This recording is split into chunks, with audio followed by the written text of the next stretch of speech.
from Donna Gale's Designs, and today I'm just going to show you some simple basics on how to mix your epoxy.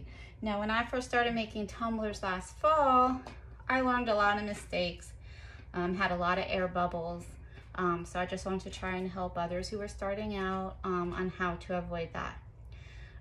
So today, what we're going to be using is Alumilite's new fast set epoxy.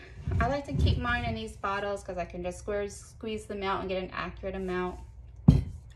You'll need some measuring cups. They have the markings right on there for you. You will need a Sharpie. I like to mark my lines so I don't go over them when I'm pouring. I have some Dixie cups just because I like to use Dixie cups when I'm mixing a lot of epoxy, and today I am because I have a large tumbler that I'm making. You will need some nitrile gloves. You cannot use the vinyl gloves when mixing epoxy because they're not strong enough, so always use nitrile gloves. And then something to mix your epoxy. I use both, it just depends what I'm doing. The metal sticks are good because you don't have to keep rebuying the popsicle sticks. And I usually either use rubbing alcohol or nail polish remover or something like that just to clean them off. Okay, so the first thing that we're gonna do is we're gonna mark off our cup.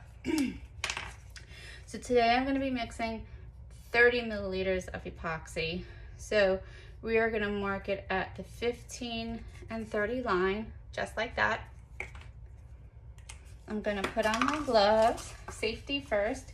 Now I usually would be wearing my respirator, but so you can hear me, I'm not wearing it today because my voice would sound very, very muffled.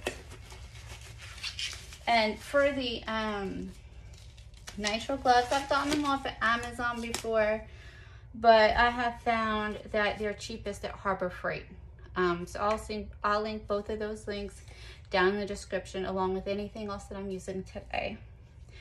Okay, and it doesn't really matter which one you start with. I've done it both ways. It doesn't really make a difference.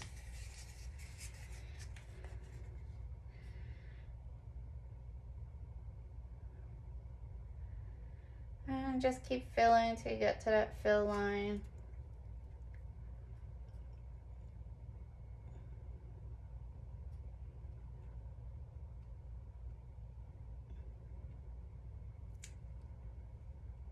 Sometimes I have to let go just to let the air out so it'll keep.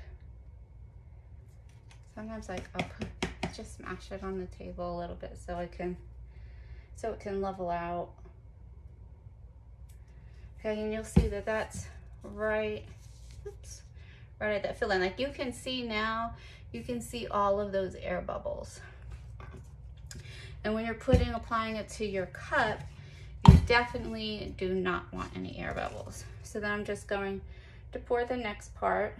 And part A is always thinner than part B.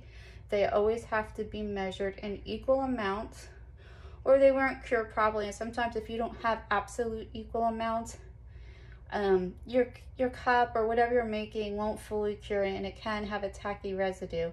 So always make sure that you're measuring equal parts.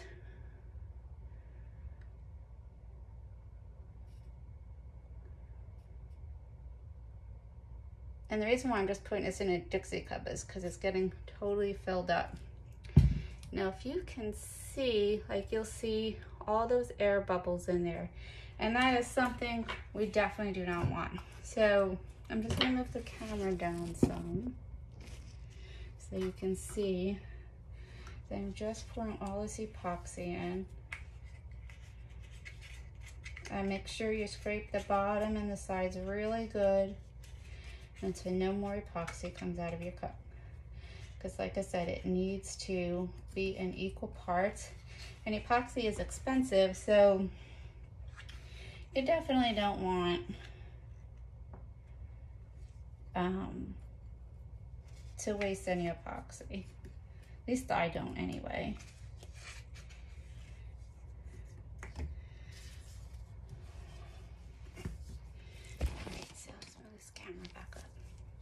So then we're just going to start mixing the epoxy.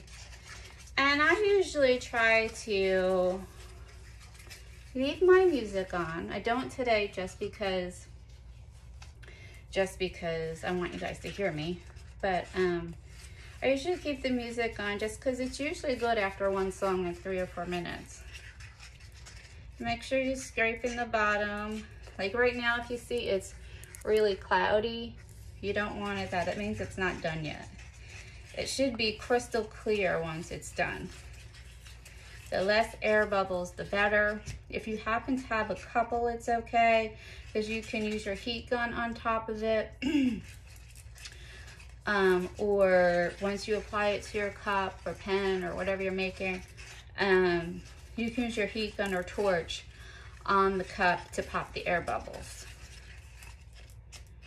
Now, if I was to use regular epoxy, which I do a lot of projects with that too, I usually heat mine in, I have a small crock pot that I use just to heat it up because it mixes better, and I get less air bubbles that way. And I can put that in the description below too, because I believe I got that on Amazon.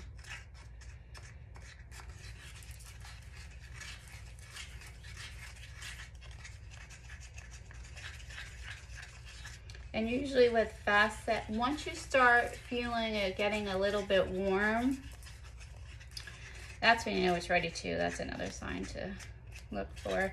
I've tried other fast set epoxies, but wasn't really feeling it. So, but once Lumilite came out with theirs, I tried theirs just because that's the regular epoxy that I use, and I really do like theirs much better.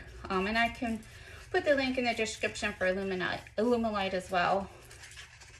And I'll put in the description of the regular Lumilite I use and the fast set.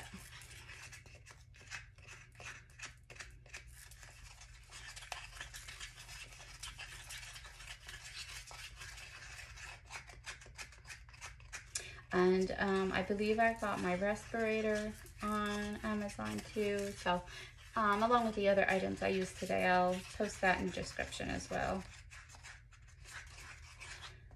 And if you have any questions or anything, you know, feel free to post them in the comments. And don't forget to subscribe to my channel.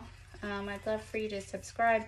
And if you want to receive notifications, make sure you hit that bell, and then you'll be notified whenever I post a new video. And if you're just starting out, I have my email on my page. Email me and I'll help you with anything that I can. I just like helping, you know, new people, because a lot of people, you know, definitely helped me when I was starting out. So, okay, sometimes it's hard to see in the Dixie cup if it's clear or not. So I usually pull my stick out. Like you'll see there are some air bubbles, but not like before. You know, it was just about ready. And then that's how you mix your epoxy. Remember, part A and part B, equal amounts. Stir until it's clear with limited amount of air bubbles. You can, however, like here's my heat gun. You know, you can go quickly, but don't put it on it too long. Like quickly go over it, and it'll pop the air bubbles to the top. Also, if you let your epoxy sit for a second, but you can't let it sit too long with fast set epoxy, the air bubbles will rise, and you can pop it with the heat gun, and it should help eliminate some of those bubbles.